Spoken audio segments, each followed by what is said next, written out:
My fiancé went on a girls' night, then butt dialed me while she was trashing my proposal to another guy. I listened for 10 minutes. I didn't interrupt. I just texted her friend in the same group, put her on speakerphone for me. The sudden silence on the other end was golden. She came home to a packed suitcase on the porch. There's a kind of silence that's louder than any noise. I learned that tonight. It's the silence you hear in the moments after you realize the life you've been building is a complete lie. I'm sitting in my workshop right now. The smell of sawdust and wood stain usually calms me down, but tonight it's doing nothing. My phone is on the workbench in front of me, dark and quiet. An hour ago, it was a live microphone piping in the audio of my own character assassination broadcast directly from the woman I asked to be my wife. I'm a luthier. I build and repair guitars. It's a quiet, patient craft and I love it. It's not a job that makes you rich, but I make a good living and I've built a life I'm proud of. My fiancée Jenna, 29F, and I, 31M, have been together for 4 years. I thought we were happy. Last month, after months of planning and saving, I proposed. I did it at the local botanical gardens in a beautiful, secluded gazebo surrounded by flowers, a place she told me was her favorite spot in the city. The ring wasn't a massive diamond from a chain store. I spent months searching for the right stone, a moss agate with intricate green filaments that looked like a tiny trapped forest. I designed the setting myself and had a friend, a master goldsmith, bring it to life. It was personal. It was thoughtful. It was us. Or so I thought. She said yes. She cried. She posted 100 pictures of the ring, calling it so unique and so me. Our families were thrilled. We started planning the wedding. Everything seemed perfect. But I started noticing things, little things. Her best friend, Chloe, is married to a guy named Alex. Alex is a finance guy. Loud, flashy, loves talking about his stock portfolio and his new BMW. He's not a bad guy, just a lot. And Jenna started talking about him a lot, about the trips he and Chloe took, about the expensive restaurants they went to, about how driven he was. Last week, she was looking at a wedding venue online, a place Alex had recommended. It was ridiculously expensive. I gently told her it was way out of our budget. She got this look on her face, a mix of frustration and pity. Alex would make it work for Chloe, she said quietly. It was a throwaway line, but it felt like a punch to the gut. Tonight, she went out for a girls' night with Chloe and a couple of other friends. Around 10 p.m., my phone rang. It was Jenna. I answered, expecting to hear her tipsy and happy on her way home. But all I heard was the muffled sound of a bar, music, chatter, clinking glasses. She'd butt dialed me. I was about to hang up when I heard her voice clear as day. I just had to smile and pretend it was the most magical moment of my life, she was saying. My blood went cold. Oh my God, he didn't, another voice, Chloe's, said with fake sympathy. He did, Jenna said, and I could hear the mocking tone in her voice. A gazebo, like some kind of fairy tale for poor people. And the ring, Chloe, God, it's a rock with stuff growing in it. He probably dug it out of the backyard. The laughter was sharp and cruel. Then I heard a man's voice, deep and familiar. It was Alex. So much for a girl's night. Come on, be nice, Alex said, but he was laughing too. The guy builds wooden boxes for a living. What did you expect? A Tiffany setting. I expected something that didn't look like it came from a hippie craft fair, Jenna shot back. I mean, how am I supposed to show this off? It's embarrassing. Alex, your proposal to Chloe was iconic. The private suite at the hotel, the champagne, the Cartier. That's a real proposal. This was just sweet and pathetic. I didn't move. I didn't breathe. I just sat there in my quiet workshop listening to the woman I loved tear me to shreds to impress another man. She wasn't just complaining to her friend. She was performing for him. She was positioning herself as someone who deserved his kind of life, not mine. The conversation went on.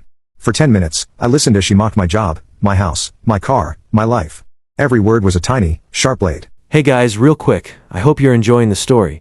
Don't forget to subscribe, it would really help the page. Thanks for supporting. The anger came, but it was a cold, quiet anger. A luthier's anger. The kind that knows you can't fix something broken by smashing it. You have to carefully, precisely take it apart. I didn't hang up. I didn't interrupt. I unlocked my phone, went to my messages, and found Chloe's number. My thumbs were steady as I typed out a single sentence. Hey Chloe, Jenna butt dialed me. I can hear everything. Do me a favor and put her on speakerphone for me. I hit send and then I just held my own phone to my ear and I listened. Update, the moments after I sent that text were the most surreal of my life. I was still on the live accidental call with Jenna. I could hear her in mid-sentence, still complaining. And he wants to have a vegetable garden, she was saying, her voice dripping with disdain, like we're some kind of pioneers. I swear, Alex, sometimes I feel like I'm dating a lumberjack who... Her voice cut off abruptly. I heard a sharp gasp, then the muffled sound of a phone being fumbled. It was Chloe. I could picture the scene perfectly, her eyes going wide as she read my text, her hand flying to her mouth. Then I heard Chloe's panicked whisper, Jenna, shut up. Just shut up. What? Why? Jenna asked, annoyed. There was a rustle. Then Chloe's voice, shaky and distant, he's on the phone. He's been on the phone. He just texted me. He said he can hear everything. What followed was the silence. The beautiful, golden, deafening silence I mentioned. It was absolute. The background noise of the bar was still there. The music was still playing, but the conversation at their table had died a sudden, violent death. I could feel their panic through the phone. It was a palpable thing. After about 15 seconds of this glorious, perfect silence, the call ended. They hung up on me. I sat there in my workshop for a long time. The anger had burned away, leaving behind a cold, hard certainty. The woman I had proposed to didn't exist. She was a character Jenna was playing for me. The real Jenna was the one I'd heard on the phone. The one who saw my life, my work, and my love as pathetic and embarrassing. I didn't text her. I didn't call her. I just got to work. I went into the house and found a suitcase. I walked into our bedroom and began to pack. I was methodical. I packed her clothes, the ones I'd bought her for her birthday last year. I packed the expensive face creams she loved, the ones she always complained were running out. I packed the shoes she'd worn on our first real date. I packed the framed photo of us from the night I proposed, the one where she was smiling. A perfect, beautiful lie. I didn't pack everything, just enough for a few days. A clear message. I zipped up the suitcase, carried it downstairs, and placed it on the front porch right under the light. Then I went back inside and found the ring box. I opened it and looked at the moss agate ring. It was still beautiful. It wasn't the ring that was the problem. I closed the box and put it on the kitchen table next to her car keys. I spent the rest of the night in my workshop sanding down a piece of maple for a new guitar body. The steady, repetitive work was a comfort. I didn't know when she would be home, but I knew what would be waiting for her when she got there. Update 2. She got home around 2 a.m. I heard her Uber pull away. I watched from my workshop window as she walked up the path. She saw the suitcase on the porch. She stopped dead in her tracks. She stood there for a full minute just staring at it. A dark silhouette under the porch light. She didn't try to come in. Her key was on the table, but she must have known. Instead, my phone started buzzing. A storm of texts. What is this? Why is my stuff on the porch? This isn't funny, Mark. Let me in. Are you seriously doing this because of a stupid phone call? I was just venting. I didn't reply. Then came the phone calls. I let them go to voicemail. I have a whole collection of them now. They start angry, then shift to panicked, then to tearful.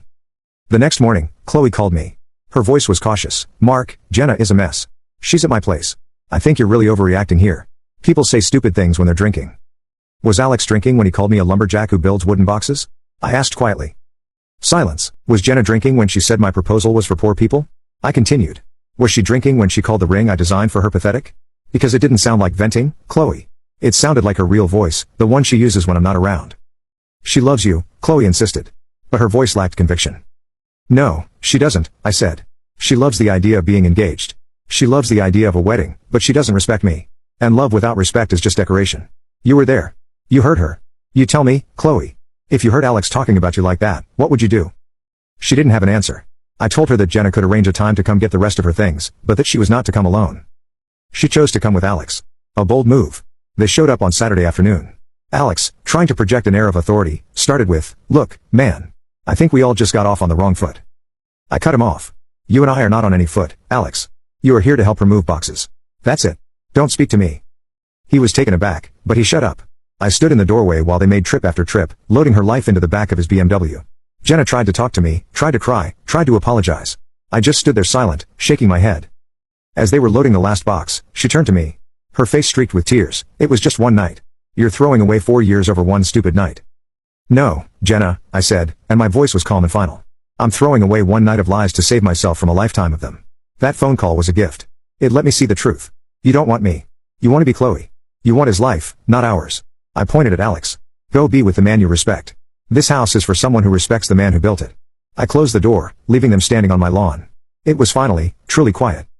Final update, it's been 6 months. The silence that started that night has become a peaceful new normal. The fallout was predictable. Jenna and Alex are not together. Of course not. That was never the point. She wasn't in love with him. She was in love with his status. And Alex, as it turns out, is very much in love with his wife and the comfortable life she helps provide.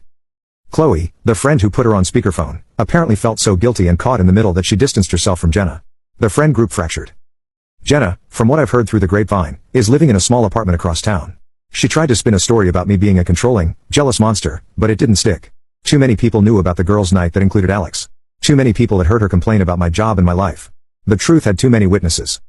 I took the moss agate ring back to my goldsmith friend. I told him the story.